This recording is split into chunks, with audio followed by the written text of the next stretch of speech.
Edward Barber, pasimpleng na miss si Maymay Entrata. What's up mga kamarites? Thank you for tuning in. Ako po muli si Josepa dito sa Josepa, anong latest? Eto nga ang latest update kay Edward Barber.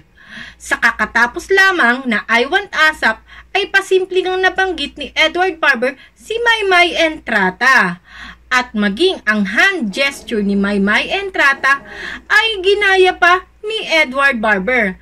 Hindi may pagkakaila na sa pasimpleng pagbanggit ni Edward Barber ng pangalan ni Maymay Entrata at paggaya nito sa hand gesture ni Maymay Entrata ay hindi maikakailang namimiss na nga ni Edward Barber si Maymay Entrata. At narito ang nasabing video. The question, at sana next week, full crew tayo. Maymay, of course, we're looking forward to you coming on back. But mga pamilya, enjoy the rest of your Sunday. We are you online squad mates. This has been I Want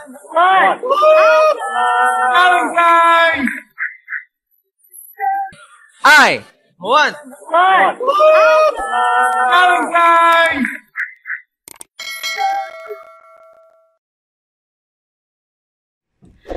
Talaga namang kahit anong tago mo, pilit pa rin lalabas ang tunay mong nararamdaman dahil ito ang sinisigaw ng iyong puso.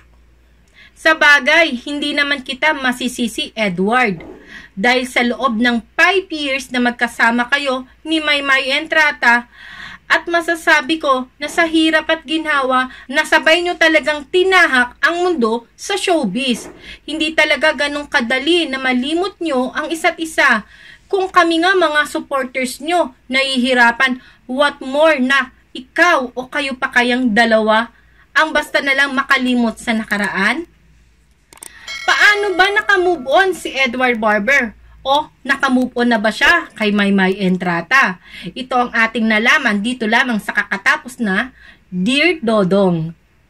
Isa nga sa mga tanong kay Edward Barber dito sa Dear Dodong ay,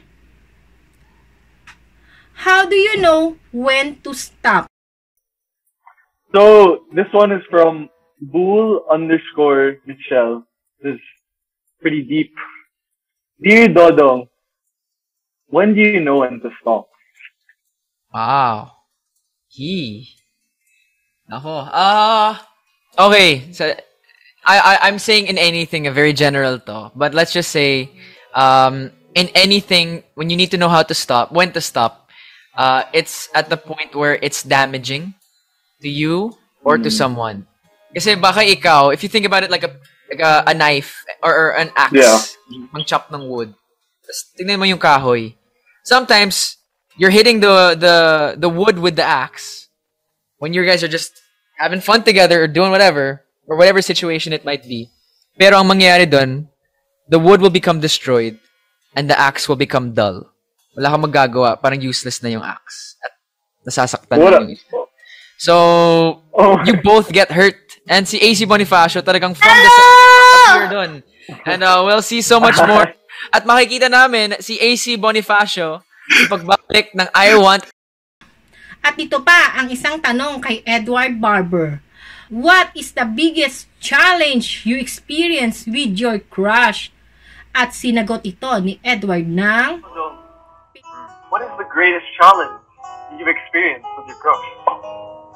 Well, ako, bago ang lahat, I think with a one-word answer, I would just have to say, patience. O diba? Talaga namang mahaba ang patient ni Edward Barber kay Maymay Entrata. Hindi mo talaga ito maipagkakaila. O diba? If you actually care, wait. O paano mga kamarites? Talaga namang hindi pa rin talaga nalilimutan ni Edward Barber si Maymay Entrata, diba? Kita mo naman, maging ang hand gesture ni Maymay Entrata sa PBB ay hindi pa rin nalilimutan ni Edward Barber. O diba? O paano mga kamarites? Baka kayo kiligin na dyan ng masyado ng bonggang-bongga. Salamat sa inyong pagsuporta at panonood sa aking video.